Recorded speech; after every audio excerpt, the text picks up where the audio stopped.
Hey folks, it's Ray with Taste Radio. Right now I'm honored to be sitting down with Mauro Porcini, the Chief Design Officer of PepsiCo. Mauro, so great to see you. It's such a pleasure to be here. Thanks for having me. Yeah, I assume you're quite busy over there at one of the largest beverage companies in the world, food and beverage companies in the world, that is. So I really appreciate you taking the time. Yeah, busy is the right word, even though I like to use a different word. It's an exciting time. There is so much going on. We live in a society that is rapidly changing in so many different ways. And to be working on imagining what is the future and how we can evolve our portfolio and build our brands in this changing scenario is for sure is making us all very busy, but is also super exciting. Yeah, it's funny you say that because I always assume that designers like yourself never sleep because you're always thinking about the next thing. You're always thinking about what can we do differently? What can we do better? And I wonder how much rest you're even getting these days, given that you have a relatively new addition to your family. Yes, actually, I have a 6 months old daughter, and for sure she's helping me sleeping a little bit less. But I don't know how productive I'm gonna be, at night when I sleep less. But talking about not sleeping, I always keep a post-it note close to my bed because you're right. I mean, maybe you wake up and you have an idea that is was inspired by a dream or by the moment of relaxation, and I love to capture it right away on a post-it notes. Today you can use also your phone, but I still love the beauty of the pen or the pencil that touch the paper. Is very romantic. It's very design. Is what you study at school. The designers of the past were doing on a napkin, on a post-it notes. Where do the post-it notes go though? Where at the end they all go on my phone in a way or the other. They will find their way there, because I, I love to take notes. I wrote a book. At the beginning of this book, I talk about the fact that I always knew that sooner or later I was going to write a book, and over the journey of my life, I started to take notes, and then I put them there in the recent years in the phone. In the past, it was in a file in a computer, but I was accumulating information, observation, things that I was looking that I was encountering in that journey, that both the professional one and then my personal one, my life. And it's so interesting because the moment you capture what you're feeling in a piece of paper or in a digital file, you are interpreting that thing in a certain way. But then if you let time pass and you look back at what you wrote or what you sketch, there is a different perspective. And that's so powerful because you blend the excitement of the moment and the inspiration of the moment with time and reflection that you have over time. And you can elevate that idea and put it in context, and it become very powerful. Taking notes is something that somebody suggested to me many years ago, and I suggest to everybody out there: you have an idea, put it somewhere and don't look at it. Look at it a month later, 1 year later, 3 years later, and it could spark new ideas and new projects. I grew up observing my parents doing something similar in different ways. My father was an architect and high school professor, but he had this passion for painting and drawing. So every day, inspired by something, he will sketch, he will paint all his life, still today in his 80s. My mom was working in finance. She didn't like finance at all. She left her job when she was 38 to be close to her kids. And I remember her since I was a child writing poems, writing thoughts, having a diary, writing everywhere. Over the years, they self-published together 8 books, and they did it just for passion, just for love for what they were doing, just for sharing those ideas with people close to them, their families, their friends. They're not interested to sell those books in any formal way. Why I'm mentioning this? Because there are two interesting things. One was the observing people totally in love with something and spending time doing what they really, really love. In their case, it was not overlapping with their job. In my case, my love is also my job. And that I think is the biggest privilege and fortune you may have in life. One of the biggest privileges and fortunes you can have in life. But then the other thing is I learned the power of taking those notes. And those notes, again, could be something you write or something you draw as well. And yeah, it's really, really powerful. I wonder, did your parents instill a love for soccer in your life? They were not soccer fan, but I love playing soccer. And actually, I was playing semi-pro before starting to work. I was paid to play soccer. I would go 4 days a week training the game. As a child, I would play in the national league. So I would play against AC Milan, Inter, Juventus, with the team of my city. So soccer has been always a big passion of mine. So I'm asking because we're on the cusp of the Don't World tell Cup. me. I'm sorry. I know it's probably a sore subject. Italy is regrettably not part of the World Cup this year. They Yeah, did win the Euros last year, so that was impressive. yeah. But unfortunately, they didn't make it. That being said, are you rooting for any country in particular? I will for sure, because the World Cup for me, I think for any Italian and for many other people all around the world, is such a moment of fun, and you're there in front of the television. But usually what happens when Italy doesn't qualify, is not the first time, unfortunately, is that I just pick a team during the games that inspire me for some reason. Often are the small teams that you don't expect they could, proceed in the World Cup, and at a certain point is a surprise for everybody. So we see. For now, not preferences, but there will be a preference soon. Yeah, well, PepsiCo has a pretty big presence, or they'll be having a pretty big presence via the Frito-Lay division. I was pretty impressed to see some of the things that the company's rolling out. Do you have a big hand? Does your team have a big hand in some of the activations that we're seeing? Yeah, my team is involved in a variety of different ways, both on packaging, experiencing retail, digital assets. The application of Pass the Ball was totally an idea of our team in Plano, Texas. So it's always a great connection, integration, and synergy of design with marketing, eventually with R&D, depending on the initiatives. They're all part of one team. They work together hand in hand. And I think this is something very important to keep in mind for any company out there interested to embrace design. Design is not something that marketing commission to an agency through a project. Design is culture, is thinking, is strategy. And design, therefore, needs to be totally integrated inside the organization. Designers need to work hand in hand with all the other functions every day to shape really the strategy and the vision for the company in the future, and then to identify opportunities in the day-to-day that are opportunities that you want to execute in market real time. And so then you still work with external agencies, you still work with external partners. We have hundreds of them all around the world that we work with. But it's important to understand that before anything else, there is this culture, the design culture, and it needs to be integrated inside the DNA of the organization. Sorry, I just diverge in a different direction, but your question inspired that idea. No, it's a perfect answer because it leads right into my next question. I do want to talk about your book, which is called "The Human Side of Innovation: The Power of People in Love with People." You said design is culture, but culture is people, right?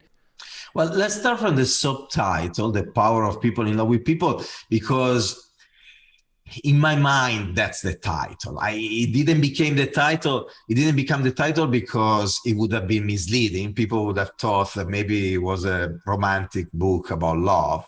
So we decided to be clear in the real title. But people in love with people synthesize essentially everything is in the book. The second set of people, the people we love, refers to the idea of human centricity. Refers to an idea of having people inside the company of any kind of background, any function, any capability, sincerely focused on creating extraordinary value for the people we serve, for what often other people call consumers or customers. These are words that I don't particularly like. I love to call them for who they are: people, human beings. If you look at people as people, you're going to have a certain kind of mindset and culture. Going back to culture, if you look at them as consumers, it's completely different. You look at them as consumers, you will think of them as people that are going to buy your products. If you look at them as people, you will try to understand how to create value for them in their life. And the moment, to buy the product is just a fragment of multiple dimensions of the life of these people. So what I'm talking about is a culture transversal to any function of people that put the interest and the care and the love for the people we serve before financial revenue, before gaining market share, before any kind of business KPI and variable. It sounds naive, it sounds very romantic, it sounds beautiful to say in a podcast. But the reality is that in this world where the traditional barriers to entry of many of these companies, made of scale of production, communication, and distribution, are crumbling down under the winds of globalization, new technologies, and digitizations. In a world where the man and the woman in the street can decide to go after one of those big brands, very established, because they can get access to funding in a much easier way, just by, for instance, crowdfunding their idea in Kickstarter.com. They can go straight to the users that they want to serve through e-commerce to sell them products, and through social media to build their ecosystem of communication. And the cost, by the way, of manufacturing that idea, that product, the solution is going down, driven by globalization and new technologies. In this kind of world, well, brands like Pepsi, like Lay's, and many other brands in other categories out there are competing with the proliferation of new products and new entrants that are arriving, and they're all focused on creating value for people. And so the big and the small, they need to understand if there is any frustration, any unmet need, any desire that we can serve through our products. It's enough that you have a great product, great branding, but maybe the service is not good enough, or maybe the purpose of the brand is not great enough. That's where exactly competition will enter. So people in love with people talk about the fact that you need a culture of people in love with the idea of creating amazing value for others, and then everything else will come. And then you'll generate financial and business value out of that kind of culture. That kind of culture drives the company in a completely different way. And then the first set of people, the people loving, refer to the kind of mindset of these leaders, business leaders, designers, R&D leaders, innovators, and entrepreneurs. How they need to think, how they need to act. In the book, I talk about 24 different characteristics of these people, from the ability to dream and think big, all the way to the ability to execute and make things happen, all the way to values and attributes that often we don't talk about, and yet have been so critical to build design in a company like PepsiCo: kindness, optimism, curiosity, respect, humbleness combined with confidence, and so on and so forth.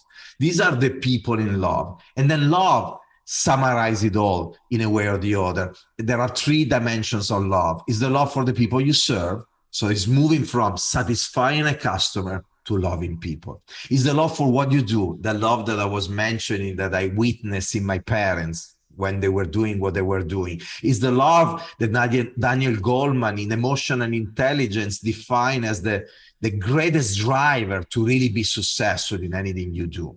And then finally, the third dimension of love is the love for the people surrounding you, for the people in your teams, for your peers, for your organization, because innovation is not a one woman or one man show. Innovation is a teamwork in this society so hyper competitive. And so you need to find ways to bring everybody with you in this journey and build teams that are seamless and hyper effective in the way they work together. This is what the book talks about. Yeah, and you reference a word as it relates to those people that you were talking about. That word is unicorn. And, I think when people think about a unicorn, they think of something that is so unique and special that it's really hard to replicate or be. Can you elaborate on what you mean by unicorns within the context of, the people that are creating this value for their audience? Yeah, first of all, the unicorns do not exist. They are an aspiration, they are a compass, they are uh, a collection of different kind of characteristics that you want to tend to for your entire life. Plato would put the unicorns in the world of ideas up there, and then you spend your life trying to become a unicorn without ever becoming unicorn, because the unicorn that has all these attributes to the extreme is what somebody would call God, is the absolute execution of all the characteristics to the extreme.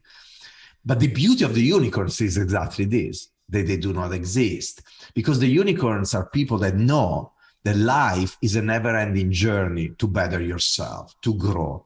Unicorns know how to be students of life, students for life. That's how I define that journey in the book. They understand that every encounter, every meeting, every project, every book they read, every trip they take, everything they do in life is a potential opportunity to learn and grow. But the most important thing is to understand what to grow. What are those very important attributes that we should focus on? And again, I think this is something that probably, is making this book interesting for many people, is that some of these attributes are never really talked about when we talk about business growth, innovation, and we focus so much on the tools and the processes and the methodologies and the data. Actually, we're hearing so much that technology could replace human beings. We're afraid of this. Artificial intelligence, why do we need humans? And the reality is that these characteristics, they still make the difference, and they will for many years to come. Some of them are more obvious. The ability to dream, to think big. As children, we are born with that kind of ability. We dream as children, we fantasize, and then society tries to normalize us. They tell us that dreaming is not okay, that dreaming indeed is childish. And yet we protect that ability, and we go to college, we steal that, ability to dream, enter companies still dreaming, thinking we can change the world. And then often in companies, we meet people that tell us, wow, you shouldn't dream, that's naive, or even worse, why are you dreaming? Why are you so arrogant to think you can change this industry, you can change this company, you can change the world? Why you, if nobody ever did it before? So dreaming is difficult, but it's so important. I mean, I've been dreaming all my life. I've been dreaming for 10 years in PepsiCo. PepsiCo let me do that, and it's been fantastic. And I'm hiring people and I tell them, dream, think big. Now, just dreaming is not enough. If you're just there dreaming and in the comfort zone of dreaming, you're not going to create any value for your company, for yourself, for anybody. It's key to find a balance between the ability to think big and the ability to make things happen. And making things happen requires pragmatism and requires the understanding that you need to take trade-offs, that you need to take compromises, that is okay. But if you have a dream, you understand that those trade-offs and compromises are steps forward towards that dream. And they're not just a waste of time, but they're part of the journey. But you need to continuously balancing the two things. Too many times people either dream and they stay in their dreams and they don't accomplish anything for them and for the company, or they're just there executing and going in directions where you're not changing anything. Now, these two characteristics, though, when you talk about leadership, you talk about innovation, they're clear. People talk about this. There are others that are less debated. For instance, kindness, optimism, curiosity, Curiosity is what drives you to be the student of life that I was talking about earlier. Curious people love to get out of their comfort zone, even if it's uncomfortable, because they know that out of their comfort zone, they will learn things. Curious people love diversity, for instance, because they know that in people different from them, they will find a precious gift of knowledge, of a different perspective. And innovation is all about looking at things in a certain way for years. And then one day you change a little bit perspective and you see something that nobody ever saw before. To change the perspective, you need to get out of your bias, your background, your history. And so engaging in conversation with people different from you, engaging in reading books out of your field and traveling around the world or in different cities and exploring these cities. All of this is all about you and your personal growth and your ability to drive innovation. Optimism is so important. Every time you try to change things, you will find roadblocks and difficulties. And you need people that see the glass half full. You don't want people that every time somebody proposes something new are like, well, we can't. No, not because you want people that always think, okay, wow, that's exciting. How can I make it possible? And then finally, kindness. Kindness sounds, once again, so romantic, so nice to say in a podcast or in a book.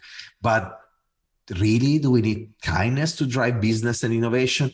In my experience, this has been so insanely powerful. Kindness drives productivity, efficiency, effectiveness. Imagine a few situations. If you go to work and you are surrounded by people that are not nice and kind to you, what do? You do your meetings and then you rush home as fast as possible. But if you are surrounded by nice people, kind people, people that you trust, you're going to spend time with them. You're going to have a meal. You're going to have a drink. In those quality times, you build incredible bonds that make that team so efficient when the team will face a roadblock, a difficulty in a project, in a business, or in the private life of some of the team members, because you're going to take anyway your difficulties and your challenges to work no matter what. If you're surrounded by people you don't trust, you're going to do a series of things to protect yourself. The series of things, of activities, are redundant, are necessary. They're not useful to the company. Multiply that for hundreds of thousands of people in a company, you understand the lack of productivity that you generate by the lack of kindness. And yet, when we talk about productivity in many companies, we talk about optimizing processes, cutting costs. And not often we hear companies talking about investing in productivity by increasing kindness. These are just highlights, but in the book, I talk about many more characteristics and reason why those emotional kind of traits actually produce very tangible business value for organizations of any kind. Now, going back to when you first started at PepsiCo in 2012, and it feels like there was an edict, so to speak, from Indra Nooyi, who was the CEO at the time, to incorporate design, and your team in particular, into every aspect of PepsiCo. I got to think that that probably didn't endear a lot of friendship. It probably didn't get a lot of people on your side immediately. So how do you elicit kindness when you're in this position of who is this guy and why is he, giving me any kind of information or any kind of advice about my department, my plans? It's a beautiful question because it's the biggest problem when you have a sponsor, a big sponsor, could be the CEO, and you try to build a function just relying on the sponsor. So you're right, that was the situation. What I always did, with myself, with my life, and the advice I give also to my teams all the time is this: try to understand the person you have in front of you. And that person, in the specific case you mentioned, were all the people that I met on the way, my peers in marketing, in R&D, in finance, in HR, the teams I was hiring, my supervisor, different executive leaders. And so looking at them, try to build a relation and try to ask yourself one simple question: how can I make you successful? Not me, you successful, leveraging what I can offer you. That means that you will study this person. You will try to understand what drives this person. And there will be variables that are directly connected to the business. For instance, I need to grow Pepsi, I need to grow Lay's, I need to achieve specific business goals. There will be other variables that will be very personal. I am in a certain phase of my career path and I need to move to the next job, or I need to do certain things, or I'm struggling with certain things. So once you understand the full picture, the human being you have in front of you, start to help that person succeeding. The moment you give the person the ability to succeed, and therefore the company, the ability, or the business units, the ability to succeed, you're going to become indispensable. Not you as a person, the capability and the tools and the culture you're creating. And so this has been the strategy. From the very beginning, I knew the power of a sponsor, but also the threat of having a sponsor. Indra knew that very well as well. She knew how to sponsor, but also step back and empower her leaders to take their own decisions.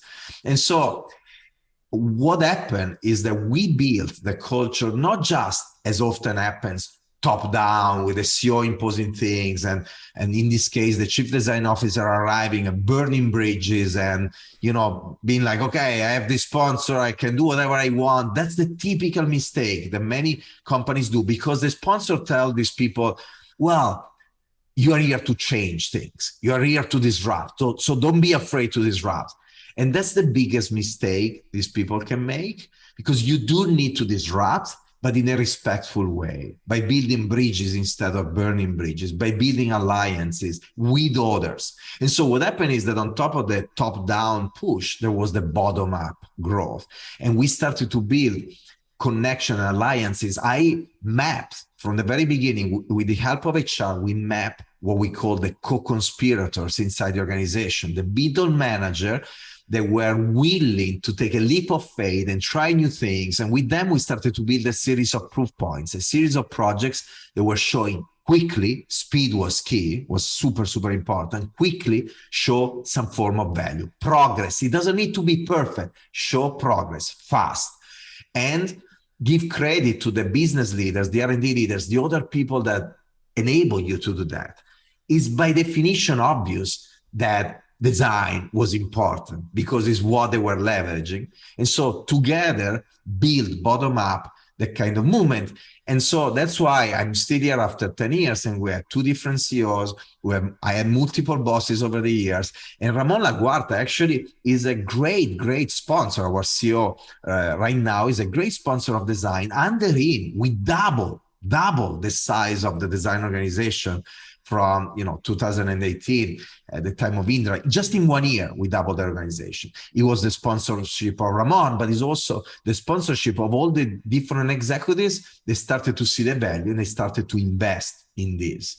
And so I think this is very, very important. I saw so many initiatives failing in companies all around the world over the years when you had big sponsors, disruptors, but they didn't take the organization with them. I know you don't like this question, but it's about return on investment. And I think there are people who will look at the amount of time, resources, money that is invested in the design team and say, okay, well, how do we measure their impact? How do we really get a sense of their value? Look, this is a very interesting question. I've been asked this question by executives of corporation for 20 plus years. So it's a question I've been thinking a lot about. And I have multiple answers together. First of all, if you deeply understand what design is about, and design is all about understanding deeply needs and wants of people, and creating ideal solutions for those needs and wants in the form of products, experiences, brands, and services, then you can't isolate a design function and define the ROI of that function, because it will betray completely the very essence of design. I give you a very pragmatic example. If designers have an intuition and they come up with a product that is very cool, inspiring, and meaningful, it's going to be a success in market. When the organization sees that, everybody got excited. Like, wow, now we're going to invest a lot of money in communication, and all the communication people are super excited. The marketing people, great. The sales organization is, ready, and they're going to put a lot of money in distribution. So at that point, the role of design was the one of exciting. But the success of that thing in market is because the entire organization started to invest emotional resources and real resources to make that thing happen and be successful. The opposite, you may have an idea that is great, but maybe the company is not really understanding it, it's not the right moment, and then it fails in market because you don't have the right support. So in the positive or the negative kind of situation, it's impossible to extract the design function. Now you can measure the impact of the new design culture. You can say, you know what, I've been embracing this idea of design at company level, and I've been growing the organization. PepsiCo has been growing the past 10 years, but how can I define what was the role of design versus the role of many other initiatives that the company drove to grow? Is almost impossible. So because of all of this, the best thing to measure the impact of design is to focus on a series of other soft returns. Let's call it in this way. For instance, impact on relation with customers. So how we're changing completely our conversations with the Marriott and Starwood of the world, with the Walmart and the Target, and the variety of other customers we have.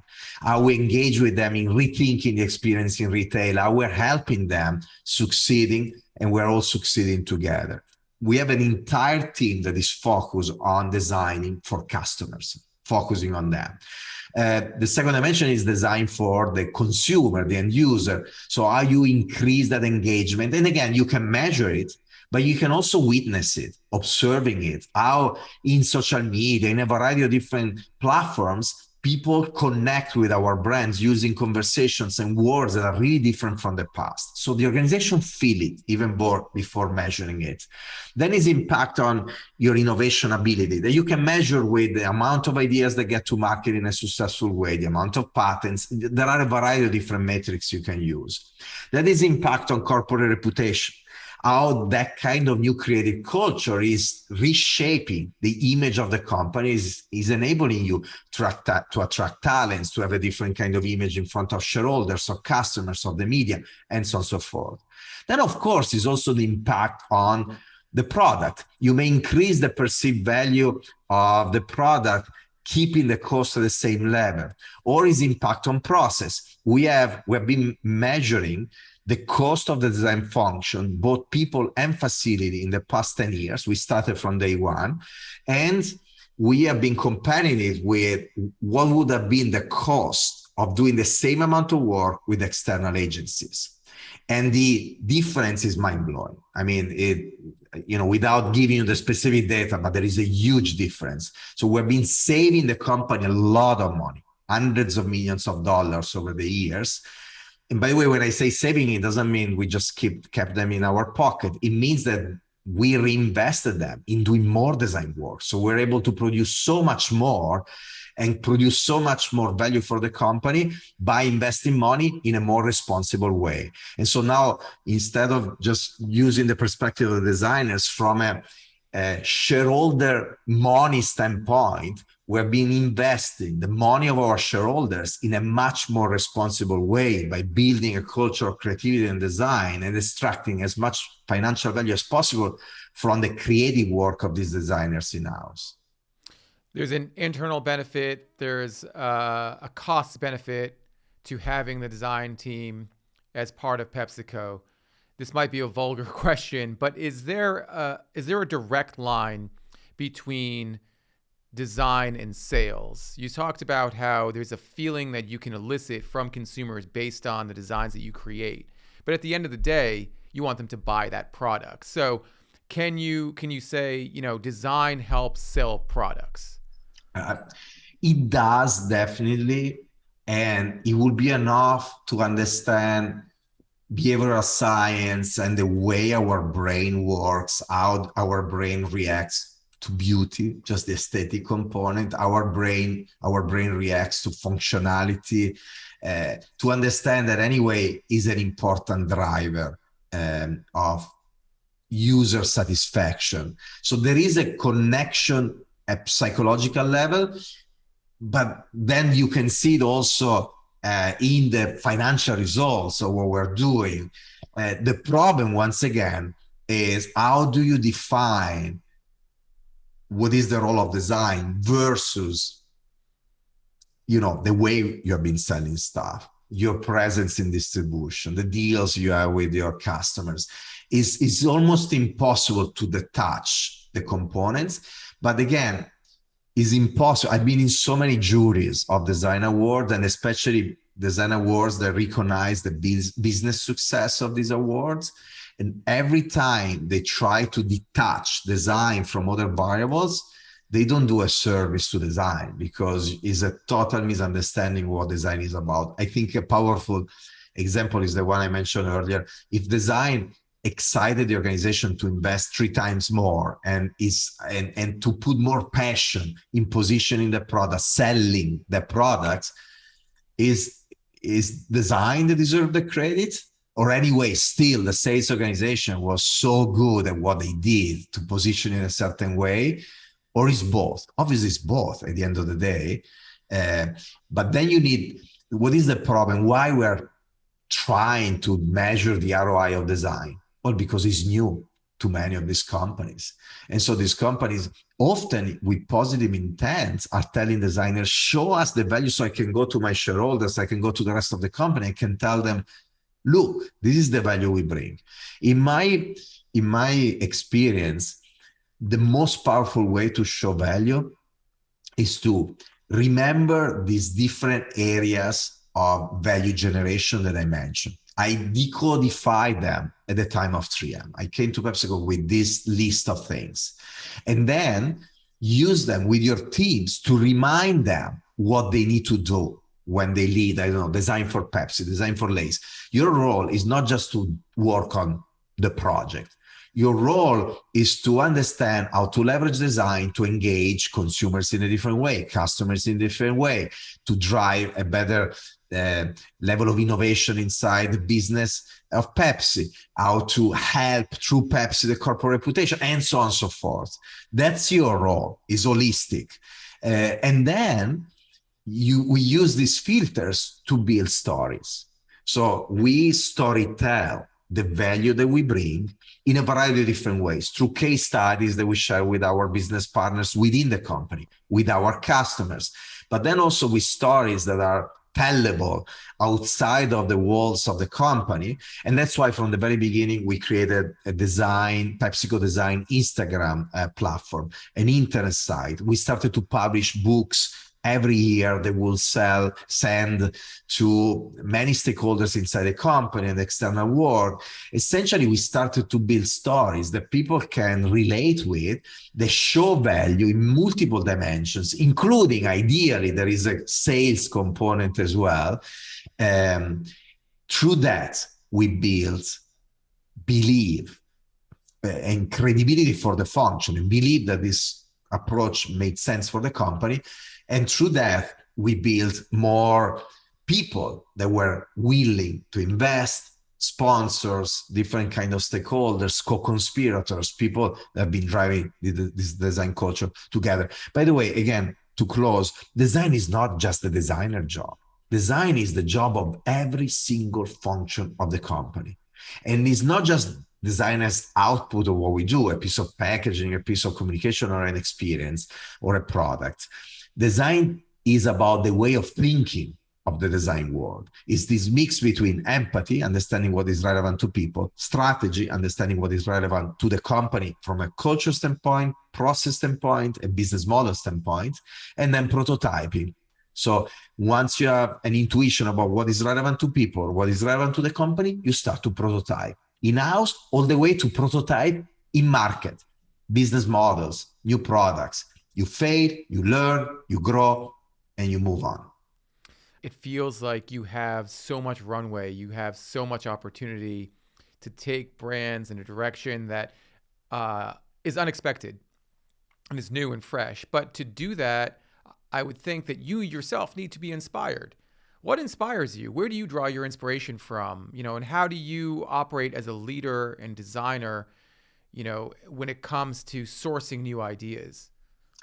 Look, the key driver of inspiration is the curiosity I was talking about earlier. Is in fact one of the primary, after kindness is one of the primary traits of the people we try to hire inside the company.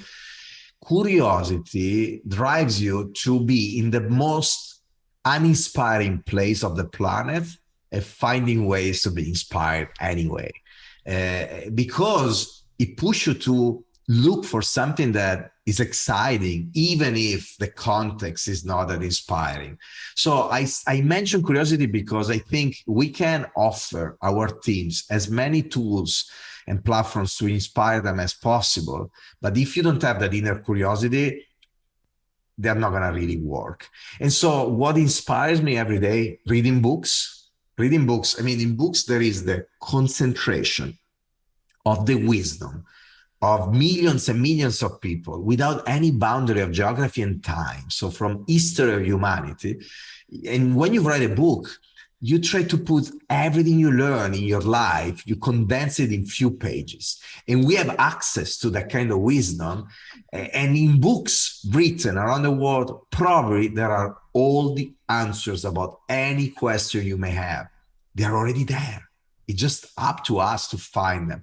The other is connecting with people, getting out of my comfort zone and talking with them. And it's not just the people familiar to me, the designer or the Italians, or now the Americans, because I've been living in America for a long time. But actually, the more somebody's different from me, the more I'm intrigued and curious. And instead, many people are close in their arrogance. They're like, oh, I'm a designer, you business leader don't understand shit. Or I'm a business leader, in design, you creative, crazy people. Or diversity of background, of history, of religion. So many times we're afraid from people that are different from us. And instead, I find so much inspiration from people that think differently from me. Not because a specific idea that they have is better than mine, or for sure, mine idea is not better than theirs. What I'm excited about is the collision of ideas, is the dialogue, the respectful dialogue that generates new ideas that I didn't expect, she didn't expect, but together, because of the dialogue, we were able to create. So that's what inspired me: reading, traveling, talking with people, and getting out of my comfort zone, diversity. I hate to say it, but I feel like a lot of people would say that they're inspired by social media these days. They see a post and they're moved to do something about it. Does social media influence what you do as a designer? And does the fleeting nature of social posts make it more difficult to connect with consumers in a meaningful way? Look, social media is a gate. I didn't mention it, but I should have. But when I was saying reading, I was thinking of books, but then I was thinking also of anything you find in the digital world. It's just that, it's just a different media and it's a different code that is used. But when I was at school, I studied semantics, semiotic, and the world of language and communication. And there are a few ingredients that define the ability to generate meaning. Every time you communicate, there is a sender, there is a message, there is a receiver, there is a code, a media, a context, and noises.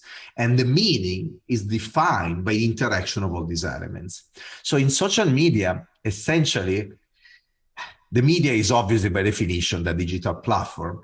The code is a code that is all about, first of all, it's very visual. So for us designers, it's great. Actually, the reason why design is becoming so important in companies nowadays is that we live in a world that is very visual, because a visual communicates in a split second. In a moment where we are bombarded by content, we prefer to digest and enjoy a lot of content very rapidly than to spend time imposing and going deep in a specific piece of content. So the beauty of social media is that through visual communication or short communication, if you think of Twitter as an example, you can consume rapidly a lot of content.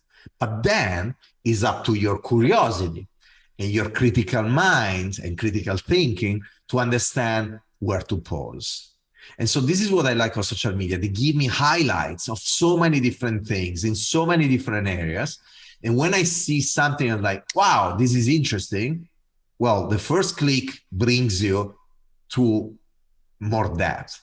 At that point, if it's really interesting, that's when you want to buy a book connected to that. You want to talk to people that are expert on the world. So we go back once again to that curiosity. Social media are wonderful if used in the right way, as a way to access information and then go deep in the ones that are the most relevant to you.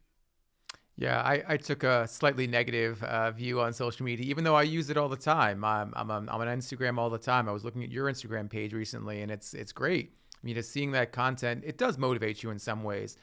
That being said, I think the younger generation, Gen Z folks and millennial consumers, or millennials, period. I don't know why I call them consumers, but you know, those generations seem to have a great understanding of how to communicate socially via digital content. And that leads to a question about hiring. When you are trying to reach consumers, you are trying to reach millennials and Gen Z consumers, you have to do it through social media in so many ways.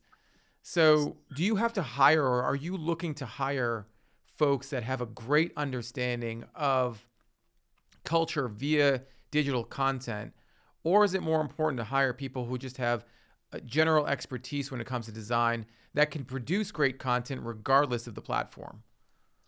Well, I really profoundly believe in diversity of backgrounds. So we have many people that are more familiar with the digital technologies. Many of them are digital natives, but let's be careful not to fall in the trap of discriminating people by age just because we assume that young people are more familiar with digital technologies, while I met many people more advanced in their years that are so curious and know so much about new technologies, more than many other people that are digital natives but are not that curious and interested.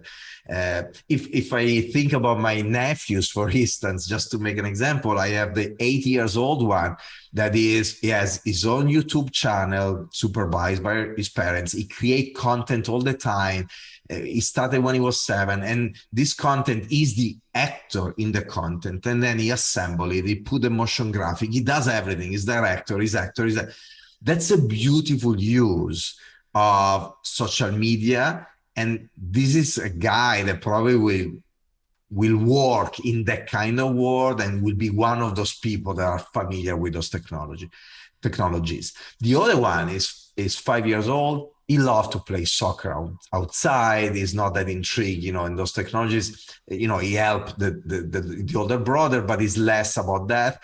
And he's going to be, I don't know, he will become what he's supposed to become, but for sure he has different kind of interest. And so what I'm trying to say is that it's so easy to categorize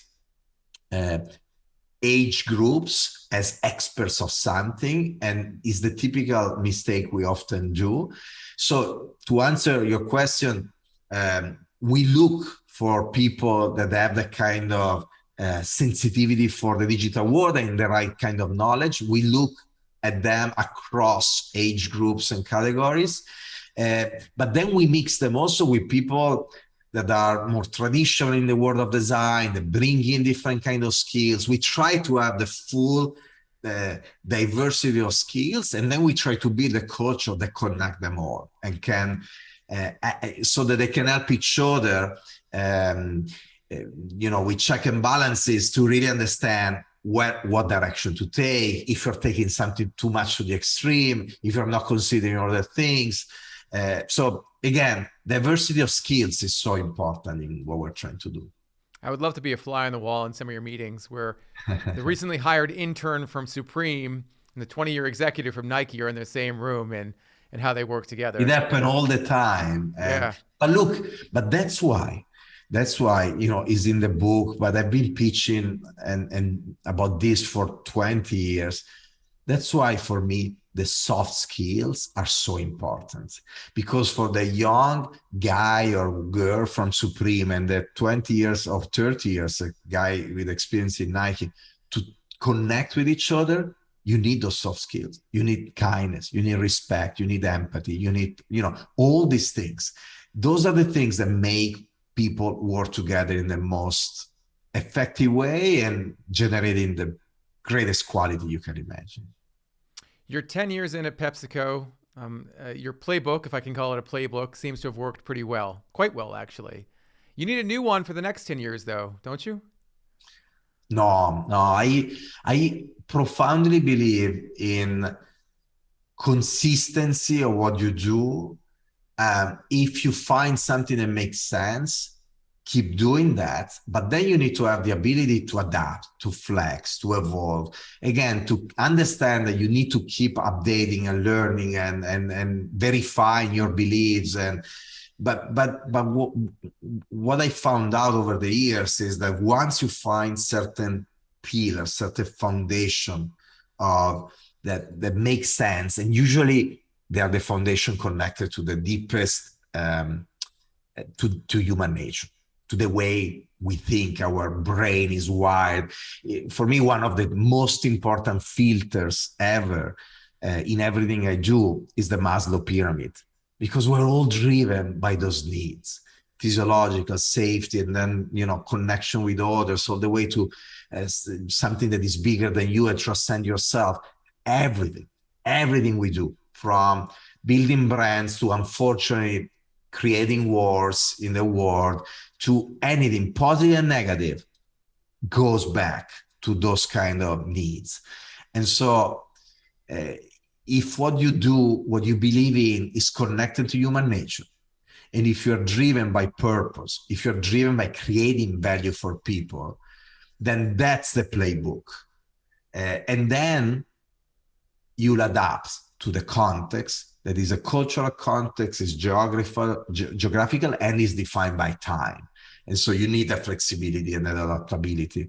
But the foundation are there and will be always there. In fact, I love philosophy. As a kid, I wanted to be a writer, a philosopher, an author. I think that the answers of all our issues and problems are not, as I said earlier, just in all these books out there, but in the books of philosophy, in the theories of the philosophy over thousands of years. There are really all the answers of all the questions that we ask ourselves, including business, including how to build brands, how to drive business growth. Is all there, is all connected to human nature. Is the nature of the humans we serve, so understanding the so-called consumers, is the nature of the entrepreneurs, of the teams, of the hundreds of thousands of people that define a company, that make the success or failure of the company, all the way to the executive team that needs to lead that team.